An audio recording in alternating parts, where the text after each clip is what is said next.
You want to grow your legs. I want to grow my legs. Everyone in the gym wants to grow their legs. And I'm going to show you exactly how to do it. So welcome back to another YouTube video. You might have guessed already. And the topic for this one is why your legs suck and how to fix it. So I'm going to go and get warmed up and we'll get into the first exercise.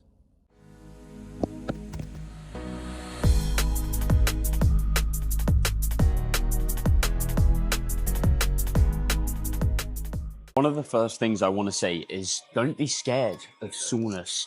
Like, everyone seems to be convinced that it doesn't matter at all and getting sore is actually going to harm your growth. And I just don't believe that that is the case. I think you should be a little bit sore once every so often in the muscle that you're trying to train. It shouldn't be crippling. It shouldn't impede from your next session. But if you've got shit legs and they're never growing, then maybe doing some stuff that exhausts them a little bit more might be a good idea. And I've still got a little bit of soreness from my last session going into this one. That doesn't mean that I'm not going to do the same weight or I'm not going to do the same exercises. It's not anything crazy. I'm still able to get a decent mind-muscle connection. In fact, I think it's a little bit better when you're a bit sore, personally. And if I can't repeat last week's performance, then that's okay. But I'm going to do everything within my power to do so whilst keeping the technique solid. And that's the goal at the end of the day. Because if I genuinely don't have it in me to progress, it's not like I'm not going to grow that week. I just need to go back and look at where I might be missing out on some sleep or some food or any other variable which is going to influence this stuff. Like this set here, even if I repeat last week's performance, is still stimulated somewhat. Don't panic. It's all okay. Saying that, I am definitely going to progress here because I'm a baller. Let's go.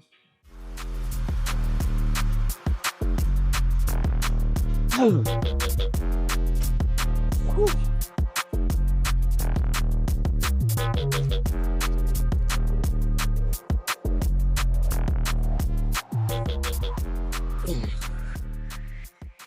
you do your compounds or your isolation movements first? I'm going to be honest, it's not a sexy answer, but it doesn't really matter. However, saying that, I like to skew towards doing isolations first for a couple of reasons. Number one is that your leg curls, your leg extensions on most machines tend to be a short and focused exercise, which means if you put them earlier on in a session, you've still got strength in the length and range for your squat patterns or your hip hinges. And if you're doing it all across the course of a week or a session, you're ticking those boxes anyway. And doing something in that shortened position, say a leg extension or a leg curl, tends to get you a really good mind-muscle connection that you can then take into these later exercises and get a lot out of. If you'd like some help when it comes to setting up your leg days, drop me a message and I'll walk you through how we'll do that within the coaching process.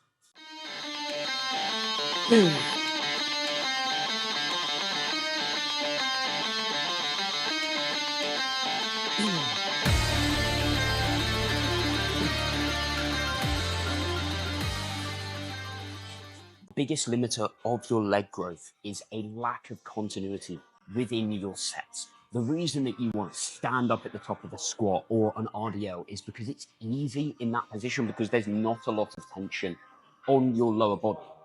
So you're in this position where you're almost flirting with failure. You're like recovering a little bit and then doing another rep and you're just elongating the whole set but never actually getting all the way there. So even if you have to drop the load down, even if it burns like fuck, keep those reps continuous. The one caveat I would have to that is if it genuinely feels unsafe to do so, obviously, please rack the bar. Don't just like stand up at the top and hope that you feel okay in another couple of seconds.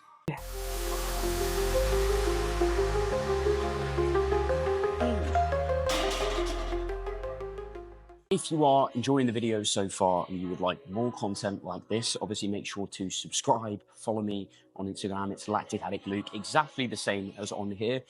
And then share it with a mate that also has shit legs or wants to get massive legs, depending upon the type of people you associate with. And enjoy the rest of the video.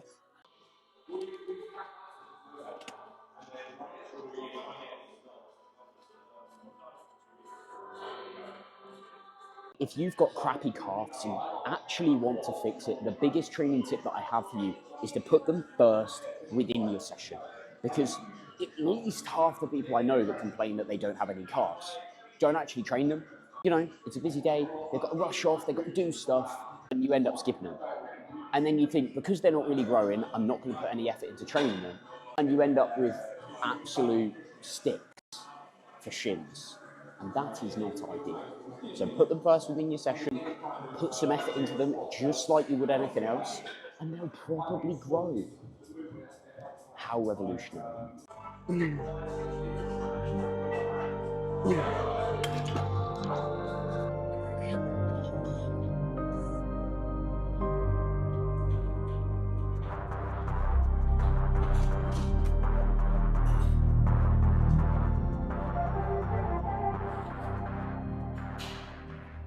High rep sets are one of the best things you can do when it comes to growing your legs, but you won't get as much as you can out of them if you've got terrible cardio capacity and you struggle to stay composed, okay? You don't want to blow your load too soon with this one. If you're doing 15, 20 reps on here, you need to keep that breathing continuous, nice and controlled, good deep breath on the way down and explode on the way up there. You can't start hyperventilating, erratically breathing as you're going throughout the set, and then getting excited from set 5, or get way too excited from rep 5 of the set, because you've then got to hold that all the way through. So pick a nice, powerful song that kicks in about the 2-minute mark and enjoy the tremendous amount of pain you're going to be afterwards.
Yeah, come on, John.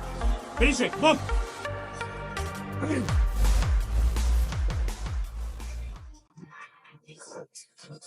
Oh. No, not lovely. Cheers, mate. I'm just going to relax here now. Oh, hometown glory to the rescue, saving the workout, getting it all sorted. And these are really the sets that, like, test you not necessarily physically, but mentally. Like, to do 4 approaches, I can't even speak, 4 approaches to failure in the space of about 3 minutes. It was absolutely terrible. And now I've got split squats.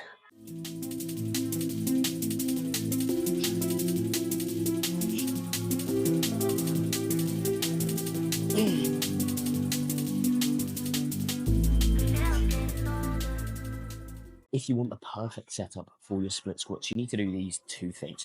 The first one is set something down so that you know your foot's in exactly the same place every single time, whether that be a plate, a bench here, or anything like that.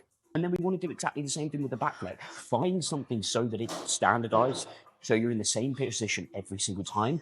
And it's probably not going to be a bench that was arbitrarily determined that it's got to be exactly this height for all of the benches, because that's the best one. It wasn't designed for split squats. Benches existed far before split squats did. And if you're a hobbit like myself, or you're a giant, a bench probably isn't going to give you exactly the right amount of range of motion. And the easiest thing we can do to test how much range of motion you have is just lift that front leg up and see, okay, I've got way more range of motion at the hip, and I've also got more range of motion on this back leg here. And then you start to mimic that in the split squat position. If you'd like more help when it comes to setting up exercises for your body, just drop me a message and I'll walk you through how we'll do that within the coaching process.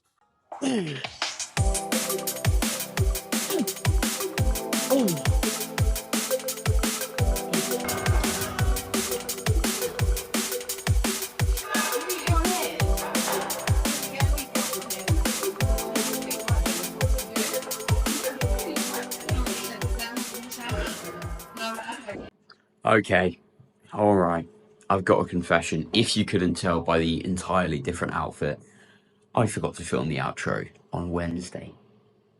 But in my defense, okay, I did have to rush home for babysitting duties and 2 consultation calls. They're both going to sign up. Bosh.